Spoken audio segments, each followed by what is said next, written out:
our politically incorrect segment tonight. Democrats love to fantasize about impeaching President Trump. Just don't remind them that if Trump is impeached, Hillary doesn't become president. Their second favorite boogeyman, Mike Pence, does. Liberals are so afraid of Pence that they're preemptively tearing him down, saying he would be the most unqualified president since Warren Harding. With me now, staff writer for The Federalist, Bree Payton, and attorney and Democratic strategist, Gretchen Von Helms. Bree, Gretchen, thanks for being here. Thanks for having us. Thanks so much for having me. All right, Gretchen, let me turn to you first. What do you make of this criticism? What do you make of the idea that Mike Pence as president would be the most quietly unqualified and unexamined president since Warren Harding? Well, what I think is that Pence is a steady hand. I think Trump's a little volatile for my preferences, and I believe that Pence is actually more credible. I think he's a better spokesman for Trump than Trump is for himself. The independent poll from the university indicated as much. And he did very well, do you remember back to before President Trump became President Trump, during the debate. So remember, Trump had a very volatile debate and he was criticized roundly, and then Pence came on and did his vice presidential debate, and everyone felt he did really well. He did. He seemed very steady. Bree, let me turn to you. The criticism from the left about Mike Pence is almost laughable. They're criticizing him as if this is a valid reason that he should not be president someday, is that he calls his wife mother, which perhaps is a little silly, but certainly not a disqualifier, that he doesn't have a temper, he doesn't drink alcohol without his wife being there, and he won't take other women, aside from his wife, out to dinner alone. Are those valid reasons someone shouldn't be president? Yeah, certainly not. And I think a lot of those criticisms just make it clear that they don't like him. And I think it's obvious the reason that they don't like him is because he's a Republican. I mean, all throughout, this is exactly what they did with Donald Trump all throughout the campaign cycle. During the early stages of the primaries, they joked about Donald Trump, thought it was so funny. They would invite him on SNL and do these kind of humanizing skits with him and have him sing Hotline Bling. But then as soon as it was obvious that he was a viable candidate for the presidency, they very quickly turned on him. And I think that's kind of what we're seeing now. In the past couple of weeks, we've been hearing a lot of, oh, Mike Pence, wouldn't it be wonderful if we had someone who didn't tweet at 4 in the morning? These kind of quotes coming from Democrats. And then now, as soon as it might possibly come to fruition, which it's still very early that we're even talking about this right now, but even if, the fact that it might come to fruition, they very quickly are turning on him and are savaging him over these really dumb things. No, it's obviously ridiculous, the idea of impeaching President Trump. It's not going to happen. It's Maxine Waters' pet fantasy inside her crazy mind. I mean, it's ridiculous to think that he would be president due to President Trump being impeached. Perhaps he'll run for president after, who knows? But Gretchen, let me ask you, it seems to me that the reason that Democrats are turning on President Trump, it's much the reason that Bree said, but also just because a lot of very progressive liberal Democrats fear someone who is staunchly pro-life and pro-family, and Mike Pence is both of those.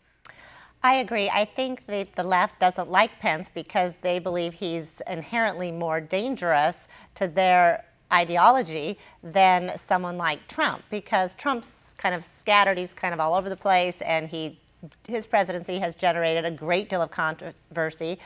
Some Republican seats are in jeopardy. So Pence is now coming on to try to support those seats. He has developed his own PAC in order to support Republicans because he's more typically conservative Republican than Trump is, for example.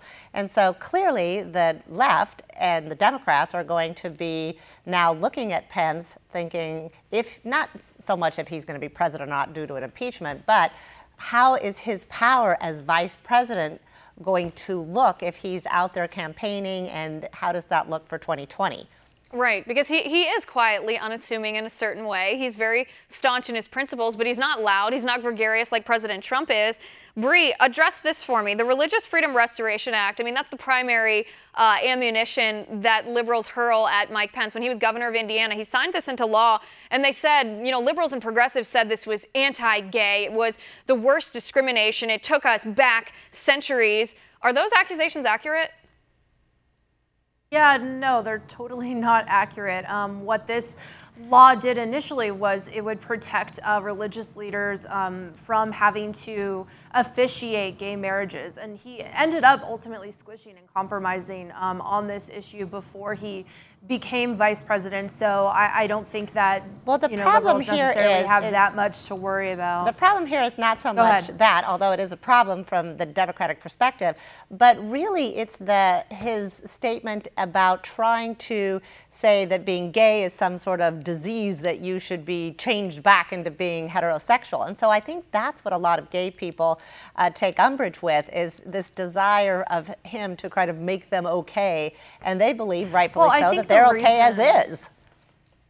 Right. Well, I think the reason why a lot of people do have, put his opposition to gay marriage that way is because they divorce it from the context of the Bible and don't understand what the Christian faith has to say about homosexuality, which is that, biblically speaking, it is considered a sin, right? So when he's talking about it in those terms, he is talking about it in the sense that, this is a sin, as is lying, as is, not telling the truth to someone, as is pretty much everything else that we do all the time, right?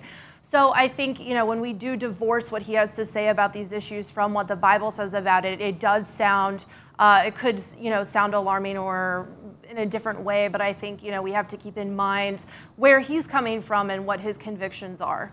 Right, and I, applaud some of his convictions, as for not drinking and not carousing on your wife, and for being careful that you support your wife and your partner, and not hang out with other people that might, hurt her feelings. I support him on that. Right, right. And I think it comes down to the politics of the whole thing. Democrats are so desperate to want to get rid of Donald Trump that they're turning to Mike Pence, but then they're realizing that maybe that's jumping out of the frying pan and into the fire, because Mike Pence is perhaps a lot more conservative than Donald Trump even would be.